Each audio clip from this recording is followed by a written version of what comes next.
Tonight we have for second reading ordinance number 2018-1 to amend the agreement for development of a joint county industrial park originally executed on April 24, 1995 between Berkeley County and Williamsburg County to include additional property as part of the joint county industrial park and other matters related thereto. Of particular note, we are going to be including property in our current industrial park on one of the projects that we'll be hearing from tonight. The current ordinance, let me check one thing.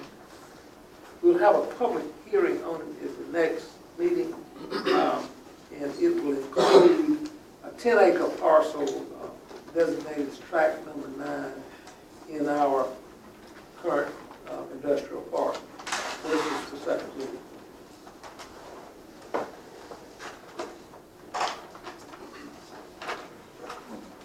Mr. Jenkins, could you briefly, you don't have to be that long, briefly state that again? This is to include property in our industrial park in the joint park agreement with Berkeley County. And that parcel is parcel number 9 in our current park, where we have a spec building under contract and parcel is being currently developed. The exact name, I know the name of the company, but they have one of those funny names. They have a fee and a little agreement about it further. This will be second reading. Public hearing and more information will be at the next reading. Okay. All right, motion for second reading. Second. Any discussion? All those in favor of the motion signify by saying aye. Aye. Opposed is the same. You guys have it. The next one for second reading, likewise, is an ordinance authorizing the development of a jointly owned and operated industrial business park in conjunction with Florence County to be located in Williamsburg County and established pursuant to section 4-1-170 that allows for these parks to be developed with Florence County. And that particular ordinance likewise will have a public hearing coming up, and the property to be included in that property is currently being developed. We don't have specific parcels in that, but this is a new ordinance to establish a joint park with Florence County. We are allowed to have joint parks with each of our adjoining counties, like Berkeley, Georgetown, Florence, and those like Clement. This is second reading. Second. I'll make the motion, I'm sorry. Second. Any discussion? All those in favor of the motion signify by saying aye. Aye. Opposed is the same. You guys have it. So ordered. Now, for second reading, also an ordinance authorizing the execution and delivery of a fee agreement by and between Williamsburg County, South Carolina, and Project Supernova. That was the project of the first ordinance that you were asking about, providing for the payment of a fee in lieu. That particular one, I have discussed that with the legal counsel, and because the public hearing will be held at the next meeting, the attorneys will come in and explain the details, the numbers, and the usual information we receive. We've been negotiating that agreement, and we've done several drafts, but we will have the final drafts at the final meeting, and we'll have the presentations in detail at that time. Second reading. Move that we have second reading. Any discussion?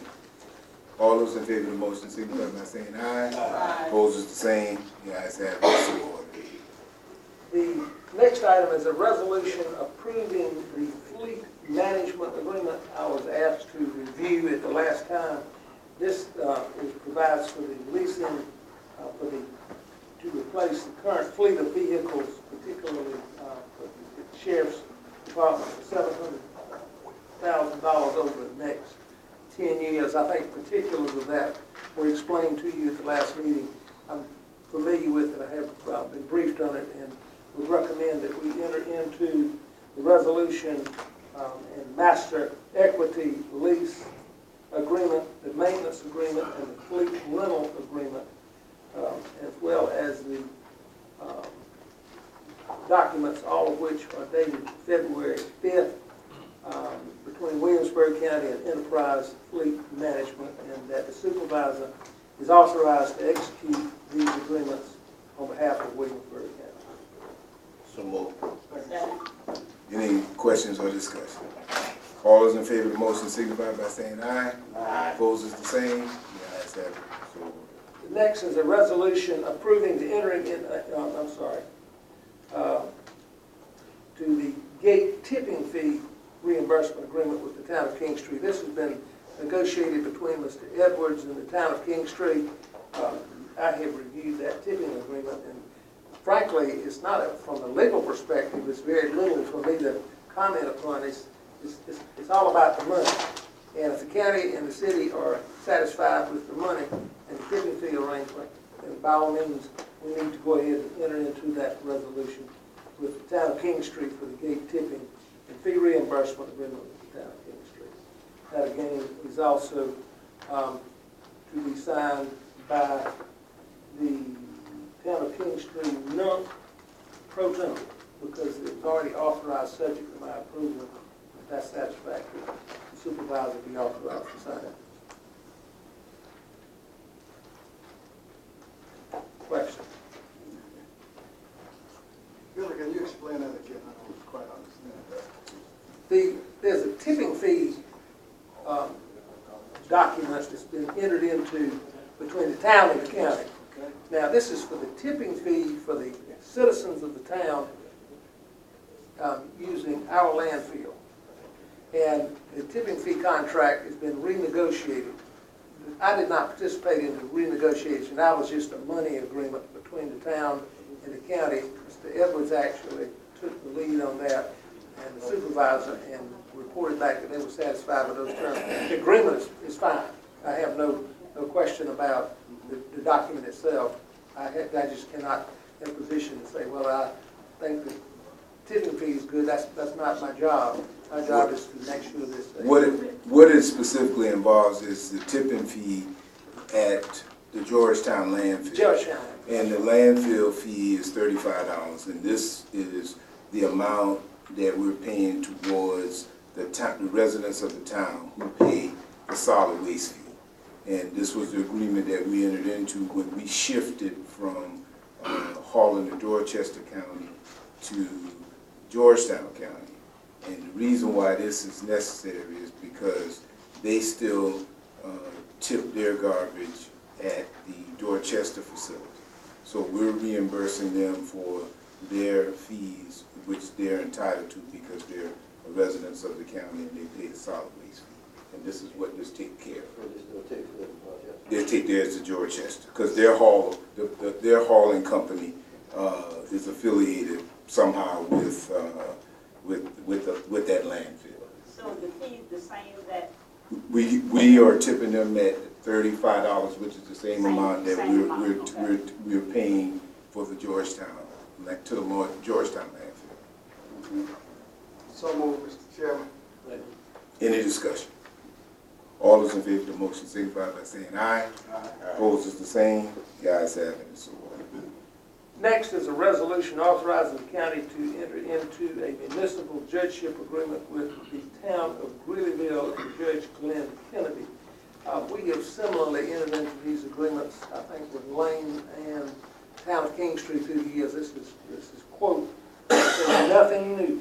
And I see no reason why we should not enter into this agreement. In other words, we're lending Judge Kennedy to the town of Greeleyville. They'll pay.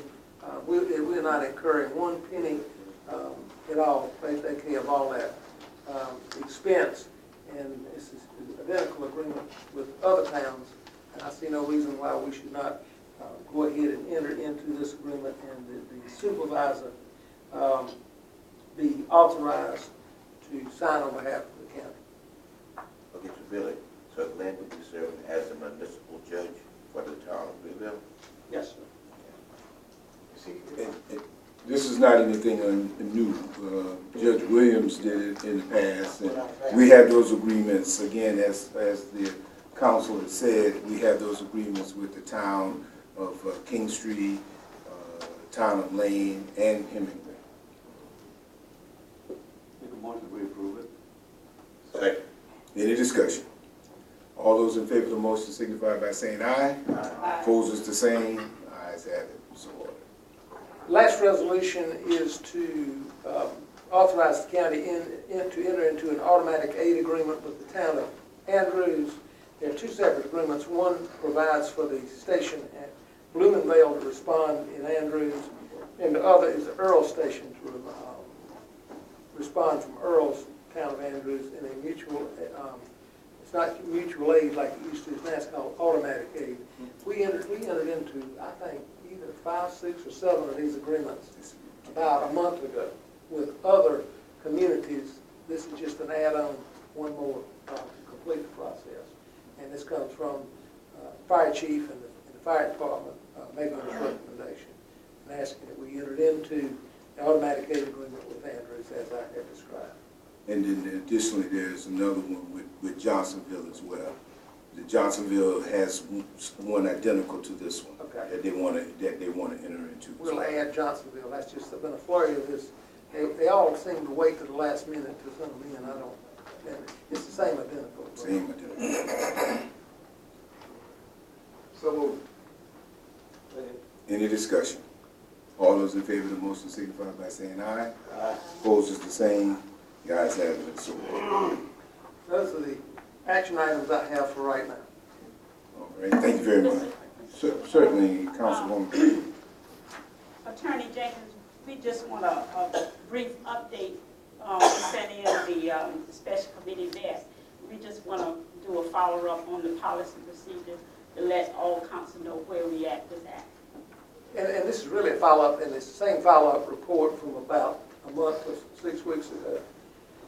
The drafts are complete as far as working on the drafts. And all of the changes have been vetted with everyone, including the supervisor. We got the comments. The special committee needs to meet and approve the final document. Then we send it to Linda Pierce Edwards, our labor counsel, for her blessing, and then it'll be ready to come before the council as a policy vote, which is 1 week. When would it be ready, Billy, for the special committee to review it? My trial schedule was heavy right now. I start a 2-week trial out of town next Monday. And then I will be out of town the following week as well. So it will be a month from the day before I actually get back in boots on the ground. But in the meantime, if you want to go ahead and schedule that meeting immediately upon my return, I'd be happy to meet, and let's get that, and I'll get it straight to Linda Edwards, and it's something we ought to be able to get up and down in March. Okay. But Jen, you need to skip maybe something. Okay. I will be glad to work. Okay, Billy, one final thing. Yes, sir. You don't have to give an update, but I just wanted to mention this again. You were working on something for us for the government, formal government change. I sent that in a copy to you with the email last Tuesday on that. Have not heard back. Okay.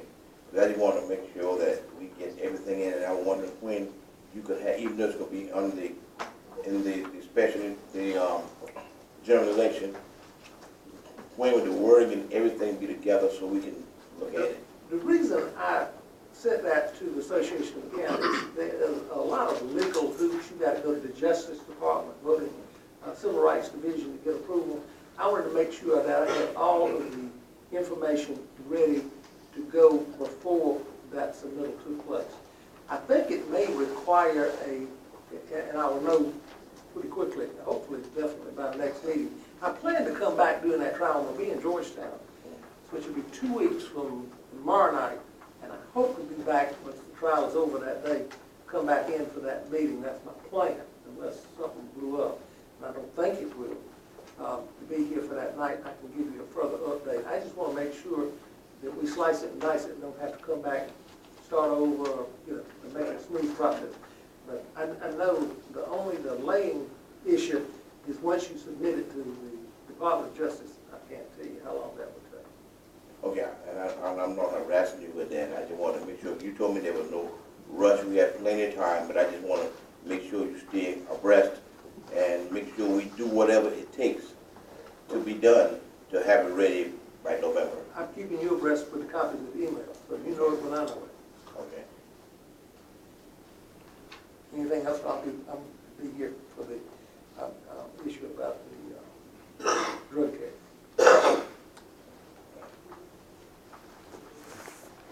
Thank you. Thank you, Attorney Jenkins. At this time, we have our Employee of the Month presentation.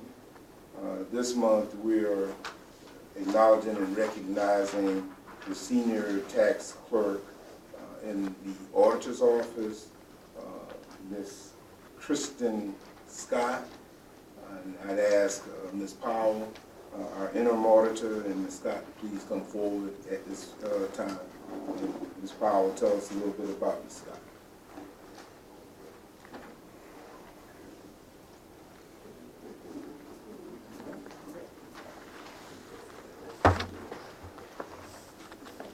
Good evening, council. How are y'all tonight?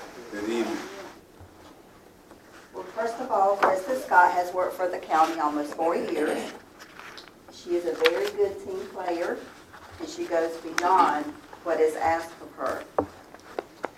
She has a warm heart and a welcoming spirit, and takes challenges head-on with a smile. She builds rapport easily with the taxpayers. She is always willing to learn and ask for feedback on a regular basis from her peers as well as the supervisors. She is very courteous and helpful to the customers. And she is conscious about her work. She wants to know she's doing it correctly. When given more workload, she doesn't complain. She's a very sweet girl, soft-spoken. Sometimes I have to tell her to speak up, but she's getting there. But she does a very good job. And I thank y'all for nominating her for Employee of the Month. She's really good.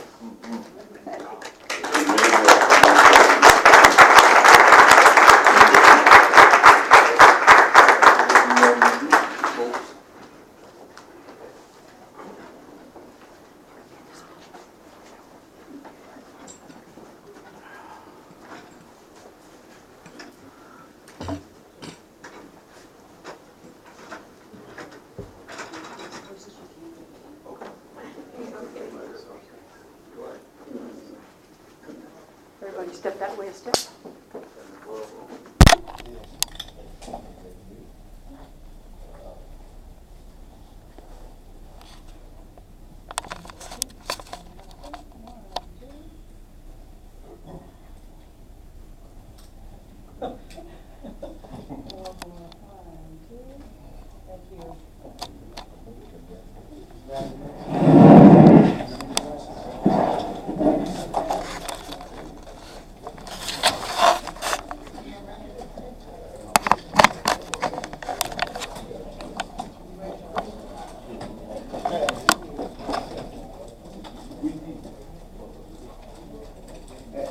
At this time, we're going to kind of deviate a little bit from just the agenda, just a little bit. Our sheriff, Mr. Stephen Garden, said he wants to do a presentation as well. Sheriff. Mr. Hager and Mr. Merrick, can you all come on up?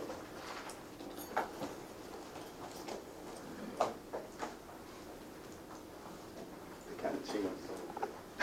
Okay. Well, one of the things that sometimes we don't recognize, me myself, I'm guilty of this. I've always been on the law enforcement side of what I do. And there's another side to the law enforcement world. That's when people are incarcerated or placed in a jail or detention center, however you like to term that. And there are people that have to deal with people for a long period of time. You know, sometimes those things don't go away. And so it's a lot easier in the law enforcement world. You take them, you drop them off, and you go on. Well, then there are people that you have to deal with. But there are people that have to also come back out into society. And usually there's something that's gone wrong. And so sometimes individuals look beyond just what their job is at a detention center or a correctional facility. They say, hey, if I invest something into someone, I can improve a person. And when that person comes back out into the world, in everyday life, hopefully I can change that individual action so they don't return. And if I invest in them, I can make a better person. And they come back into society and make productive citizens. Because being incarcerated or going into a detention center, that's not the answer to our problems in the world. But there's something about Mr. McRae, who we're recognizing today, that I was reading in his biography. He's a well-defined man by this biography. He's a Marine. But there was something in here that touched me, and I want to read it to you. I don't want to try to recite it from my memory. My memory's not that good. And this occurred in 2001. 2017 currently has a position he holds. But let me read this to you. In April of 2001, he promoted to the recreation specialist, where he implemented the first Rec for Life program within the Bureau of Prisons. The program was a collaboration between the FBOP and the American Cancer Society that provided a means for inmate population to donate to the local American Cancer Society chapter. Who would have ever thought that you could get inmates to donate to making a difference in this world? And I think that's commendable, because sometimes we have to think out the box, and that's truly thinking out the box, because most people would not. So this day, Mr. McRae is the regional director for the executive assistant camp administrator at the FCI of Williamsburg, South Carolina, where he's currently employed. And so we'd like to recognize him from the Sheriff's Office and Detention Center for his efforts. So we're going to give him a plaque, and that plaque reads, Certificate of Recognition, Williamsburg County Sheriff's Office and Detention Centers. Pleased to present this certificate to Curtis McRae for your commitment and dedication to our community. Presented this 5th day of February 2018. Along with that, I also give him a challenge coin. And I give him that out of respect, because I think he is a man that should be respected for what he's done. So I pass this along to him. Say, hey, I give this to you as well, because I respect what you do. This man does a lot of work. I have counted him in going to the community meetings. So I respect what you do, sir. So, challenge coin to you, sir. Sir. Award to you, sir. Thank you, sir. Thank you for what you do. Challenge coin. Yes, sir. Thank you so much. Sure.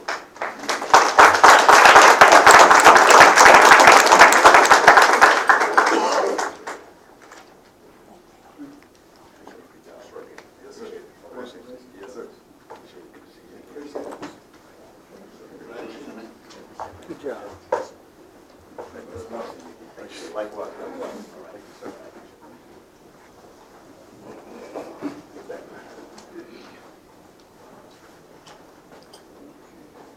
At this time, we're at old business, and Attorney Kingston, I don't know whether or not you want to kind of tee this up, where these presentations on the opioid litigation.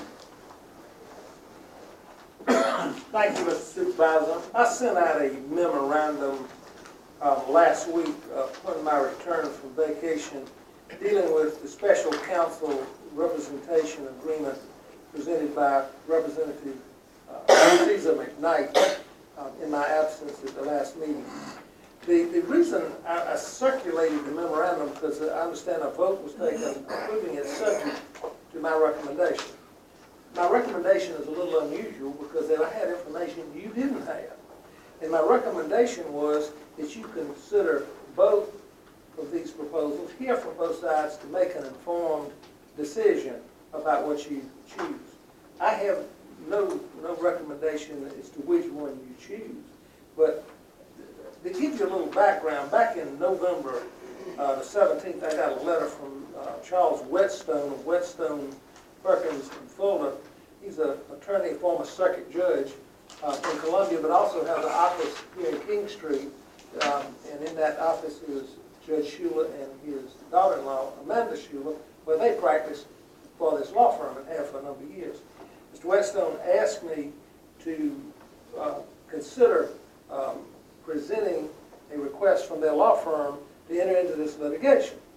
Well, when I got it, we were on the Christmas season, and I called, well actually, Charles Whetstone called me and he said, Billy, what do you want to do about this? And I said, Charles, it's Christmas, and I really want to do a little due diligence to find out a little bit about this before I tell the county to go into it.